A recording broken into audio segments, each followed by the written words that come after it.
Hello dear, welcome to the English academy. और आज हम डिस्कस करेंगे जो आपकी जो पोयम है अमांडा उसके बारे में। ठीक है, चलिए तो आइए क्लास को शुरू करते हैं। पहला क्वेश्चन आपका, how old do you think Amanda is. मतलब इसमें क्वेश्चन पूछा है आपसे कि अमांडा कितने वर्ष की है। How do you now this, और आप यहाँ कैसे जानते हैं कि वहाँ कितने वर्ष की है। तो देखिए इसका answer, Amanda is must be about 9-10 years old. Amanda कितने वर्ष की है। अमांडा लगभग 9 से 10 वर्ष की है। She is school going girl, क्योंकि वहाँ एक स्कूल जाती हुई लड़की है, मतलब स्कूल जा रही है। ठीक है। The things that her mother scold her, जो कि उसकी माँ है उसको हर वस्तु के लिए स्कोल्ड करती है। स्कोल्ड मीन्स होता है डांटना, डांटना। तो उसकी माँ उसको डांटती है her. For all typical instruction given to a 9 और 10 ईयर ओल्ड गर्ल, मतलब जो कि एक 9 से 10 वर्ष की जो बालिका को इंस्ट्रक्शन दिया जाता है, जो कि निर्देश दिए जाते हैं। और यहाँ पर एक वर्ड आया टाइपिकल, इसका मीन्स होता है प्रारूप। क्या होता है, प्रारूपी, ठीक ना, ये प्रारूप। तो प्रारूप उसको इंस्ट्रक्शन दिया जाता है, जो कि एक 9 से 10 वर्ष की लड़की को दिया जाता है। तो यहाँ पर हमारा क्वेश्चन था कि how old do you think Amanda is. Amanda कितने वर्ष की, तो Amanda is must be about 9-10 years old, 9 से 10 वर्ष की है। और हमने कैसे मालूम करा कि 9 से 10 वर्ष की है, क्योंकि she is going to school girl, क्योंकि वहाँ विद्यालय जाती है ना, स्कूल जाती हुई लड़की है। द थिंग्स डैट, अब ये सब बातें बतलाती है कि हर मदर स्कोल्ड हर, उसकी माँ उसको डांटती है। For all typical instruction given to 9 to 10 year old girl, मतलब 9 से 10 वर्ष की जो बच्चे उनको इंस्ट्रक्शन दिया जाता है वैसा उसको दिया जाता है। चलिए नेक्स्ट क्वेश्चन की ओर बढ़ते हैं, क्वेश्चन नंबर 2। तो हमारा क्वेश्चन नंबर 2 है यहाँ पर, क्वेश्चन नंबर 2 है आपका, who do you think is speaking to her. यहाँ पर क्वेश्चन है हु डू यू थिंक, मतलब आपको क्या लगता है, आप क्या सोचते हैं कि जो उससे स्पीकिंग कर रहा है, यहाँ पर किसकी बात कर रहे हैं, हर अमांडा की बात कर रहे हैं। अमांडा से स्पीकिंग कौन कर रहा है, बात कौन कर रहा है। तो देखिए यहाँ पर आंसर है आपका हर मदर, उसकी जो माँ है, अमांडा की जो माँ है, इज स्पीकिंग टू हर, उससे बातचीत कर रही है, वार्तालाप कर रही है। चलिए क्वेश्चन नंबर 3 की ओर बढ़ते हैं। तो देखिए यहाँ पर क्वेश्चन नंबर 3 आपका, why are stanza 2, 4, 6 given in parenthesis. यहाँ पर एक वर्ड आया है पेरेंथेसिस, इसका मतलब होता है उपवाक्य। क्या होता है इसका मीन्स, पेरेंथेसिस, इसका होता है उपवाक्य। क्या लिखेंगे यहाँ पर, उपवाक्य। ये मीनिंग, डिफिकल्ट मीनिंग आप लोग राइट डाउन करते जाइए। पेरेंथेसिस डिफिकल्ट वर्ड है जिसका मीन्स होता है उपवाक्य। तो यहाँ पर जो why are stanza 2, 4 and 6 given in parenthesis, इसमें उपवाक्य 2, 4, 6 क्या दिए गए, क्यों दिए गए हैं ना। तो देखिए इसका answer, stanza 2, 4, 6 are given in parenthesis, ये उपवाक्य दिए गए बिकॉज, क्योंकि। अब यहाँ से हमारा आंसर स्टार्ट होता है बिकॉज, क्योंकि they are thoughts of the child in between the instruction that she is being given by her mother. तो देखिए यहाँ पर इसका, they are the thoughts of the child, क्योंकि इन तीनों उपवाक्य में 2, 4, 6 उपवाक्य में आपके जो बालिका है, जो चाइल्ड है, उसके थॉट्स है, क्या है वे, उसके थॉट्स, उसके विचार हैं, बिटवीन, इनके बीच में द इंस्ट्रक्शन, जो दिशा निर्देश है जो उसकी माँ दे रही है, उसके इंस्ट्रक्शन के बीच में that's she is being given by her, जो कि उसकी माँ के द्वारा उस लड़की को, उस चाइल्ड को दिया जा रहा है। क्लियर। चले, which are given in stanza 3, 4। ठीक है ना। अब तो देखिए यहाँ पर क्वेश्चन दिया हमारा है कि विच आर स्टेंजा। अब यहाँ पर स्टेंजा दिया 1, 3 और 5।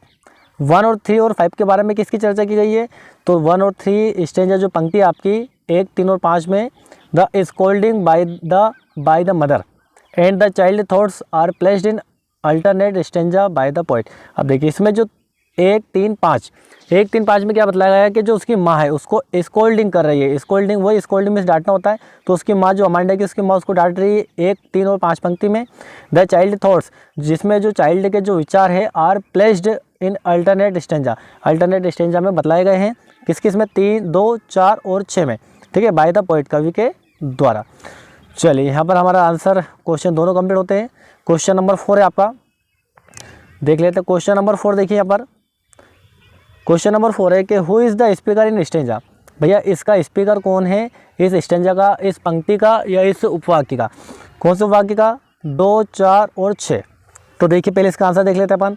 और फिर आगे पूछा है कि do you think this speaker is listening to the speaker in stanza 1, 3, 5 और 7। देखिए पहला क्वेश्चन पूछा कि इन 2, 4 और 6 पंक्ति का स्पीकर कौन है, मतलब बोलने वाला या वक्ता कौन है इसमें। फिर डू यू थिंक, क्या आपको लगता है कि ये जो स्पीकर है ये इसको सुन रहा है क्या, जो इन पंक्ति का स्पीकर है 1, 3, 5 और 7, तो मैं बता देता हूँ आपको कि इस 1, 3, 5 और 7 का जो स्पीकर है वो उसकी माँ है, और 2, 4 और 6 का है ये अमांडा है। तो देखिए answer, in स्टेंजर 2, 4, 6 the speaker is the child Amanda. इसका स्पीकर कौन है भाई, इसका वक्ता कौन है, कौन वर्णन करता है, इसको कौन बतला रहा है, अमांडा। ठीक है, नो। अब भाई इसका पूछा 1, 3, 5 और 7, क्या उसको सुनती है क्या अमांडा? तो देखिए नो, आंसर मिल गया आपको, नो, नहीं सुनती है। She is not listening to her mother, वो उसकी माँ को नहीं सुनती है। वो is the speaker in stanza, जो कि स्पीकर है किसकी स्टेंजा, किस पंक्ति की, 1, 3, 5 की। ठीक है, she is lost in her own dream, क्योंकि वह खोई हुई है अपने खुद के ड्रीम में, अपने खुद के स्वप्न में। किसमें खोई हुई है वो, अपने खुद के स्वप्न में खोई हुई है। And doesn't listen to what is being said to her, और उसको वहाँ नहीं सुनती है कि what is being said to her, क्योंकि उससे क्या कहा जा रहा है, उससे क्या कह रहे हैं, ये उसकी मौत से क्या कह रही है, वो इस बात का कोई मैटर नहीं रखती है, मतलब वो नहीं सुनती है। चलिए क्वेश्चन नंबर 5 की ओर बढ़ते हैं हम लोग। क्वेश्चन नंबर 5 आपका, व्हाट कुड अमांडा डू, मतलब what could Amanda do if she were a mermaid. तो देखिए यहाँ पर अमांडा लड़की का नाम है, तो व्हाट कुड अमांडा डू, और डू मीन्स क्या होता है करना। तो अमांडा क्या करती, if she were a mermaid, यदि वो एक मरमेड होती। मरमेड का मीन्स क्या होता है यहाँ पर, जल परी। क्या बोलते हैं इसको अपन, जल परी। मरमेड मीन्स होता है जल परी। यदि वहाँ एक जल परी होती तो अमांडा क्या करती, ये क्वेश्चन आपसे पूछा है। चलिए इसका आंसर देख लीजिए। इसका आंसर है आपका इफ़, यहाँ पे लिखा हुआ है, थोड़ा इसको जूम कर लेते हैं हम लोग। देखिए इफ़ अमांडा वर मरमेड, यदि अमांडा मरमेड होती, मीन्स जल परी होती, तो she would drift slowly on a languid emerald. तो देखिए सी वुड ड्रिफ्ट, तो ड्रिफ्ट मीन्स आपको पता ही होगा लगभग सभी को, बह जाना, मतलब बहना, मतलब जैसे स्विमिंग करना होता है बहना, उस प्रकार होता है ड्रिफ्ट। तो ड्रिफ्ट होता है स्लोली, मतलब स्लोली वो ड्रिफ्ट करती है ना, बहती पानी में। On a languid emerald sea, sea means होता है यहाँ पर समुद्र, सी मीन्स क्या होता है, समुद्र। तो समुद्र में स्लोली मतलब धीरे धीरे क्या करती, तो ड्रिफ्ट करती, बहती मतलब तैरती है ना, सुस्त। और यहाँ पर एक जो वर्ड है इमराल्ड, मतलब होता है सुस्त। सुस्त मतलब जो समुद्र है बिल्कुल शांत पड़ा हुआ है, सुस्त है। और सी मीन्स देखा हमने यहाँ पर समुद्र होता है ना, इमराल्ड होता है सुस्त, और सी मतलब समुद्र। तो स्वस्थ जो सुस्त पड़ा बिल्कुल, मतलब लहरें नहीं चल रही है, उस समुद्र में वो ड्रिफ्ट करती, धीरे धीरे स्लोली ड्रिफ्ट तैरती। She would be to sole inhabitant of the relaxed green sea, वो क्या करती वहाँ पर शोल करती है ना। शोल मीन्स क्या होता है, यहाँ पर एक वर्ड आया शोल। तो देखिए शोल का मीनिंग होता है अकेली, शोल मीन्स होता है अकेली या अकेला। तो she would be the sole inhabitant, तो वहाँ अकेली, इनहेबिटेंट मतलब है रहने वाला, तो वहाँ अकेली रहती, जो कि क्या करता, रिलैक्स्ड मतलब रिलैक्स्ड होता, आराम करती। कहाँ पर, इन ग्रीन सी पर वो अकेली आराम करने वाली रहती, मतलब अकेली वो आराम करती ग्रीन सी पर। And would move slowly on it, और उस पर स्लोली धीरे धीरे वो आगे बढ़ती रहती। क्लियर। नेक्स्ट क्वेश्चन की ओर बढ़ते हैं। हमारा अगला प्रश्न है क्वेश्चन नंबर 6 है आपका। इस वीडियो में पूरे ये जो आपकी क्लासेस को पूरा हम कंप्लीट करेंगे। तो अगला वीडियो जो है हमारा वो है, इज अमांडा एन ऑर्फन, क्या अमांडा एक, यहाँ पे जो वर्ड आया ऑर्फन मीन्स होता है अनाथ, अनाथ। तो क्या जो अमांडा है वो अनाथ है क्या, और वाई डज सी से सो, और वहाँ अनाथ नहीं है तो वहाँ ऐसा क्यों कहती है ना। से मिस हो गया कहना, और सो मिस ऐसा, तो वहाँ ऐसा क्यों कहती है। इस अमांडा एन अर्पण, क्या अमांडा अर्पण अनाथ है क्या, वाई डज सी से सो, वहाँ ऐसा क्यों कहती है। देखिए इसका आंसर नो। पहले तो मिल गया कि अमांडा जो अर्पण नहीं है, ऑर्फन मतलब अनाथ, जिसके पेरेंट्स नहीं होते, माता पिता या कोई भी उसकी देखभाल के लिए नहीं होता, उससे बोलते orphan. No, Amanda is not an orphan, Amanda जो है ऑर्फन बालिका नहीं है। सी से सो, वहाँ ऐसा कहती है बिकॉज, क्योंकि she wants to be alone, क्योंकि वहाँ रहना चाहती है। वांट में हो गया यहाँ पर चाहना, और अलोन मतलब अकेली, अलोन मीन्स अकेला। तो वहाँ पर मतलब अमांडा जो अकेली रहना चाहती है। सी वांट टू रोम, वहाँ चाहती है, रोम प्लेस है, around in A state alone, मतलब जो रोम है उसके आसपास जो गली है उसमें अकेली रहना चाहती है। And pattern dust with her bare feet, और वो क्या करना चाहती है, पैटर्न मतलब होता है बनाना, ठीक है, बनाना, किसी को आकार देना या कुछ बनाना। तो पैटर्न करती है डस्ट, जो धूला होती है, जो धुलाई है अपनी धूल, उससे विथ हर बेयर फेट होता है मतलब जिस पैरों में जूते चप्पल ना होते उसको बोलते हैं बेयर फेट। तो नग्न पैर से वो डस्ट में क्या करती है, जो धूला होती है उसमें आकार बनाना चाहती है। सी फाइंड्स साइलेंस गोल्डन, वहाँ ढूंढती है, साइलेंस मतलब एकांत, साइलेंस वैसे चुप होता है यहाँ पर मीन्स होता है एकांत, वहाँ एकांत ढूंढती है, गोल्डन एकांत चाहती है, एंड फ्रीडम स्वीट, और छोटा सा थोड़ी सी स्वतंत्रता चाहती है। It is for this reason, और इसका कारण है, रीज़न क्या है कारण, रीज़न ये है कि that she calls herself an orphan, इसलिए वो अपने आप को क्या कहती है, ऑर्फन कहती है, मतलब अनाथ कहती है। क्लियर हो गया। चलिए अगला क्वेश्चन जो हमारा है उसको देखते हैं अपन। क्वेश्चन नंबर 7 है आपका, क्वेश्चन नंबर 7 है आपका, डू यू नाउ, क्या आप जानते हैं, do you know the story of Rapunzel, Rapunzel की स्टोरी आप जानते हैं क्या, और why does she want to be Rapunzel, वहाँ रेपुंजल क्यों बनना चाहती है, ये रेपुंजल क्यों होना चाहती है, तो देखिए सी रेपुंजल मीन्स होता है आपका she wants to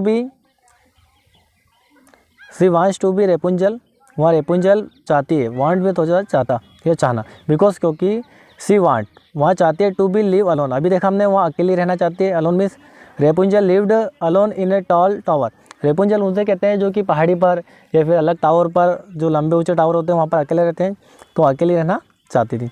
and head long, जिनके लॉन्ग बहुत लंबे होते हैं, ब्यूटीफुल हेयर, सुंदर बाल होते हैं लंबे, and she was held kept bye her grand mother, जो कि अपनी दादी माँ के द्वारा पकड़े गए थे, who came up to the tower by climbing her long hair, जो कि आए हुए हैं कहाँ से, अप टू द टावर मतलब टावर तक, काई से, by climbing her long hair, अपने लंबे बालों के द्वारा चढ़कर। The girl also want to live alone in a tower, तो लड़की जो है वहाँ पर रहना चाहते हैं, लिव में होता है रहना, वांट में चाहती, तो वो लड़के उन टावर में रहना चाहती है। आज सी, जैसे कि she would not have to care about anything, उसको किसी प्रकार की चिंता या केयर नहीं होती है। As life in a tower would be triangles, जो उनके जीवन है, अस जैसे कि जो जीवन है एक in a tower would be tranquil, tranquil से होता है, ट्रैंक्विल मीन्स होता है शांत, ट्रैंक्विल मीन्स शांत, मीन्स मतलब शांति, एंड रेयर, और जो कि दुर्लभ हो। हाउएवर जैसा तैसे सी आल्सो डिसाइडेड, उसने डिसाइड किया, निश्चय किया कि she would never throw down, कि वह कभी भी थ्रो डाउन नहीं करेगी, इन हेयर अपने बालों का, for anyone to come up, कोई भी anything come up, she wants to live alone always, क्योंकि ताकि उसके बालों को चढ़कर कोई भी वहाँ उस तक नहीं पहुँच सके, इसलिए वो अकेले रहना, हमेशा अकेले रहना चाहती है। चलिए क्वेश्चन नंबर 8 है आपका, क्वेश्चन नंबर 8 देख लीजिए, देखिए यहाँ पर, what does the girl yarn for, है ना, तो जो लड़की है वो यार्न फॉर, तो देखिए यहाँ पर एक जो वर्ड आया है आपका यार्न मतलब होता है उदास, इस जो मीनिंग्स होता है यार्न, इसका मीनिंग्स होता है उदासीन या उदास, तो what does the girl yarn for, मतलब वो जो लड़की है वो उदास क्यों रहती है, क्यों होती है। और what does this poem tell you about Amanda, और ये जो पोएम है यहाँ पोएम टेल मीन्स होता है बताना, यू आपको बताती है अबाउट अमांडा। तो पहला क्वेश्चन है कि जो लड़की जो है अमांडा वो उदास क्यों रहती है, क्यों होती है, और what does this poem tell you about Amanda, और ये कहानी जो है आपको अमांडा के बारे में क्या बतलाती है। आंसर देखिए इसका, चलिए इसको थोड़ा सा स्क्रॉल कर लेते हैं हम ऊपर, ये हो गया आपका स्क्रॉल। आंसर देखिए, the girl yarn for a life of freedom, क्योंकि जो फ्रीडम देखिए वैसे वो स्वतंत्र होता है, मुफ्त, क्योंकि वो मुफ्त मतलब फ्री स्वतंत्र का एक लाइफ चाहते हैं, एक जीवन चाहते हैं जिसमें वो स्वतंत्र रह सके या स्वतंत्र है। द पोएम टेल अस, तो पोएम हमें बतलाती है कि she is an imaginative girl, poem हमें क्या बतलाती है कि जो वो लड़की अमांडा है वो कैसी लड़की, इमेजिनेटिव मतलब कल्पनाशील, इमेजिनेटिव क्या होता है, कल्पनाशील, यहाँ पे लिख देता हूँ मैं आपको, कल्पना, और ये हो जाएगा आपका शील, लिख लीजिए आप लोग, कल्पनाशील लड़की है वो, ठीक है ना, इमेजिनेटिव है। गर्ल है हु इज़ कंस्टेंटली नेक्ड, जो कि क्या है, कंस्टेंटली मतलब निरंतर, कंस्टेंटली मतलब होता है कॉन्स्टेंटली निरंतर, वो नेक्ड है निरंतर, वो क्या है, नेक्ड है मतलब गुणगान करती है, बाय हर अनइमेजिनेटिव पेरेंट्स, पेरेंट मतलब जो अपने अनइमेजिनेटिव है, अकाल्पनिक जो पेरेंट है, माता पिता, उनके बारे में निरंतर वो क्या करती है, गुणगान करती रहती है। नेक्ड मीन्स होता है गुणगान। क्वेश्चन नंबर 9 है आपका, जो कि हमारे इस पोएम का लास्ट क्वेश्चन है। देखिए इसमें क्या करना है आपको, रीड द लास्ट स्टेंजा, आपको लास्ट वाला स्टेंजा पढ़ना है, रीड करना है। और डू यू थिंक, क्या आपको लगता है कि Amanda is sulking and is Moody, कि जो अमांडा जो लड़की है वो सल्किंग है क्या। अब सर यहाँ पर वर्ड आया सल्किंग, सल्किंग मीन्स क्या होता है, नाराज या उदास, क्या होता है, नाराज या उदास। और मूडी है क्या, मूडी मतलब उदासीन, बोलता ना उसका मूड है यार, वो तो मूडी है।